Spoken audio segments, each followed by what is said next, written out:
कोल्हापुर जिले में पेट्रोल और डीजल की उपलब्धता को लेकर जिला प्रशासन ने स्थिति पूरी तरह नियंत्रण में होने का दावा किया है।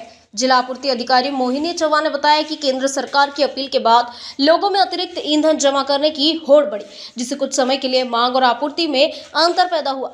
जिले के करीब 350 पेट्रोल पंपों में से 17 से 18 पंप अस्थायी रूप से बंद हुए थे, लेकिन अब भी सभी दोबारा शुरू हो चुके हैं।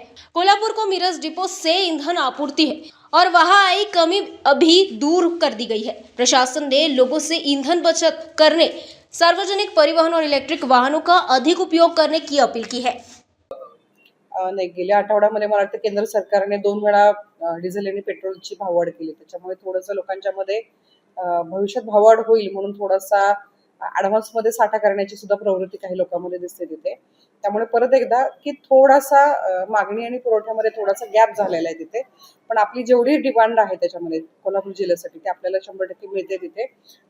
काल मी माहिती घेतली कारण काल मला वाटतं की आपले जवळजवळ 350 पैकी 17 ते 18 पेट्रोल पंप असे होते की ते ड्राय होते. मग काल संबंधित सेल्स ऑफिसरशी पण मी बोलले आणि बऱ्यापैकी मला वाटतं काल संध्याकाळी किंवा सकाळपर्यंत ते जे आहेत पेट्रोल पंप ते परत एकदा सुरू झाले असेल. फक्त आता एक अडचण त्याच्यामध्ये झालेली होती की आपलं जे काही डिझेलचा पुरवठा होतो, डिझेल आणि पेट्रोलचा जो पुरवठा होतो तो मिरजमधून होतो तिथे आणि तिथला बहुतेक काल डिझेलचे तिथे शॉर्टेज होतं. त्याच्यामुळे डिझेलचे जे हे आहेत म्हणजे टँकर जे आहेत ते सोलापूरचं पाकणी म्हणून जे आहेत तर तिथून ते भरून देत होते. त्याच्यामुळे डिस्टन्स वाढले, त्याच्यामुळे तिथं यायला थोडासा उशीर लागतो तिथे. तसे कुठलेही साठ्यामध्ये आपल्याकडे काय अडचण नाही तिथे. फक्त जसं आपण मार्चमध्ये थोडासा पुरवठा आणि ह्याच्यामध्ये जो गॅप पडलेला होता त्याच्यामुळे म्हणजे पॅनिक बाईंगमुळे काही लोकांनी साठा करायला पण सुरुवात केलेली होती. त्यामुळे थोडासा डिमांड अँड सप्लायमध्ये थोडासा फरक आहे.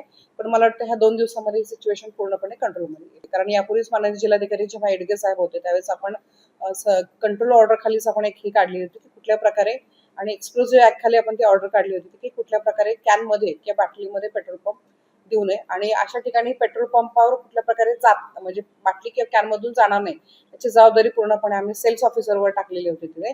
असं जर कुठे आढळलं तर माझा मीडियाला देखील आव्हान आहे की तसे व्हिडिओज पेट्रोल पंपाच्या नावानिशी जर आम्हाला दिले तर आम्ही त्या संबंधित पेट्रोल पंप धारकावर देखील कारवाई करू.